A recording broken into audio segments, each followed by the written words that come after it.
euch. Vergesst niemals und vergebt niemals. Schau in die Narben, sie erzählen die Tat von dem Gift und dem Verrat auf unserem Pfad.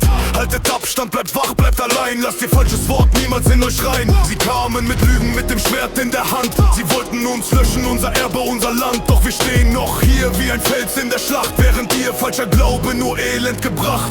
Haltet euch fern von dem Trug und dem Schein. Eure Seele muss stolz und dezidisch sein. Traut keinem Wort, das aus ihrem Mund weht, weil ihr Gott nur auf Hass und auf Trümmern steht. Vergisst niemals, wer euch das angetan hat. Vergibt niemals, keine Gnade, kein Pakt. Haltet euch fern von den falschen Propheten. Wir brauchen kein Mitleid und keine Gebete. Wir sind das Licht in der dunkelsten Nacht, das Erbe der Ahnen, die ewige Macht. Wir sind das Licht in der dunkelsten Nacht, das Erbe der Ahnen, die ewige Macht. Reinheit im Blut, der Blick ist geschärft. Seht, wie sie Lügen in die Menge geworfen. Sie sprechen von Frieden, doch bringen den Tod. Hinterlassen nur Asche und blutiges Rot.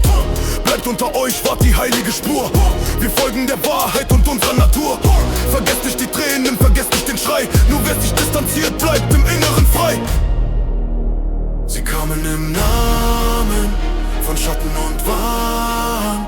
Vergiss niemals, was sie uns angetan haben. Niemals vergeben! Vergiss niemals, wer euch das angetan hat. Vergibt niemals, keine Gnade, kein Pakt. Haltet euch fern von den falschen Propheten.